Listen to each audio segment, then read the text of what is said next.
Assalamualaikum warahmatullahi wabarakatuh. Hello my Solih and Solihah students. How are you today? Bagaimana kabarnya hari ini? Bunda berdoa semoga semua anak-anak dan ayah bunda di rumah dalam keadaan sehat walafiat ya. Amin.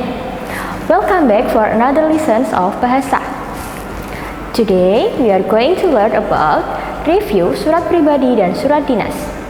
But before we start our lesson today, let's pray basmalah first. Bismillahirrahmanirrahim. Amin. Are you ready? Don't forget to prepare your book and your pen and listen to me carefully. Review surat pribadi dan surat dinas. Anak-anak masih ada yang ingat apa itu surat? Good. Surat adalah sarana komunikasi tertulis untuk menyampaikan suatu informasi ataupun pesan kepada pembaca. Pembaca di sini berarti penerima surat atau orang yang akan kita kirimi surat. Fungsi surat sendiri ada 4, yaitu yang pertama, alat bukti tertulis. Yang kedua yaitu alat pengingat. Yang ketiga sebagai alat bukti sejarah. Dan yang keempat atau yang terakhir yaitu pedoman kegiatan.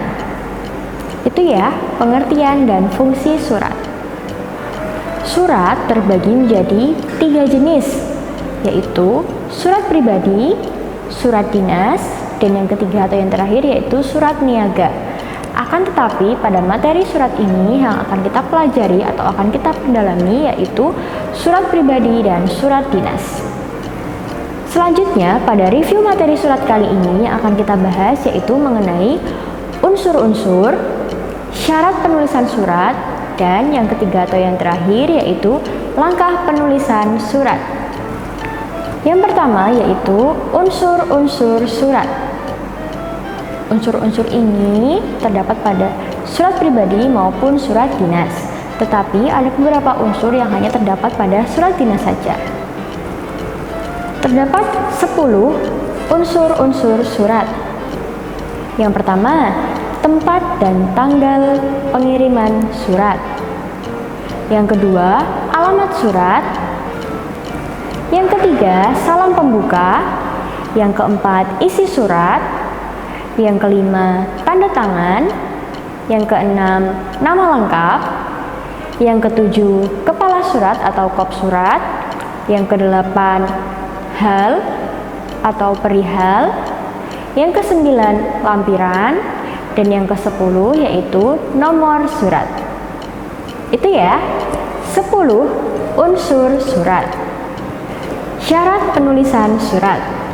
Ada 6 syarat penulisan surat. Yang pertama, surat harus ditulis dalam bentuk yang baik dan tersusun dengan baik. Syarat yang kedua yaitu bahasa yang digunakan hendaknya sesuai dengan maksud dan tujuan dibuatnya suatu surat. Yang ketiga yaitu nada surat harusnya sopan dan simpatik.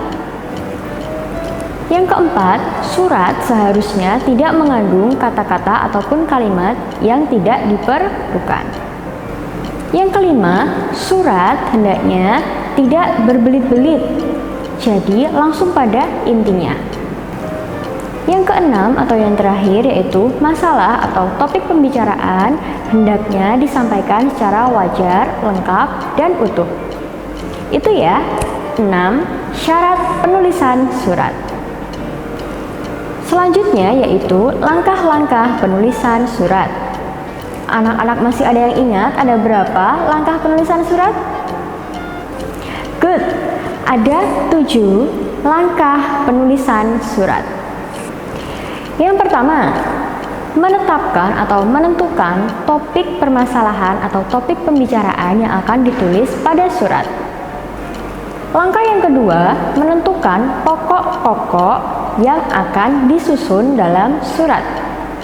Yang ketiga, menggunakan bahan ataupun data yang ditemukan di lapangan. Yang keempat, menetapkan siapa yang akan dikirimi surat. Yang kelima, menentukan siapa yang akan menjadi pengirim surat.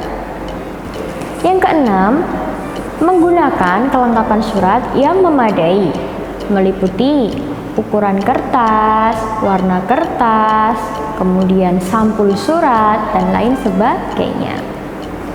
Yang ketujuh atau yang terakhir yaitu menyelesaikan atau membahas pokok-pokok bahasan yang akan dibahas dalam surat dengan bahasa yang jelas dan mudah dipahami. Itu ya, 7 langkah penulisan surat. Nah, anak-anak semua, itu tadi sedikit review materi mengenai surat pribadi dan surat dinas. Oke kelas, we will stop here. We will continue next week. Do you have any question before we end this class for today? Apa anak-anak ada yang ingin tanyakan sebelum kita mengakhiri pembelajaran pada hari ini? Jika anak-anak masih ada yang ingin tanyakan, anak-anak bisa langsung menghubungi Bunda Esti. Marilah kita akhiri pembelajaran pada hari ini dengan berdoa terlebih dahulu ya. Before we close our lessons today, let's pray hamdalah together. Alhamdulillahirabbil alamin. Amin. Semoga apa yang kita pelajari hari ini dapat bermanfaat. Bunda Esti akhiri. Wassalamualaikum warahmatullahi wabarakatuh. Semua anak teladan itu hebat. See you.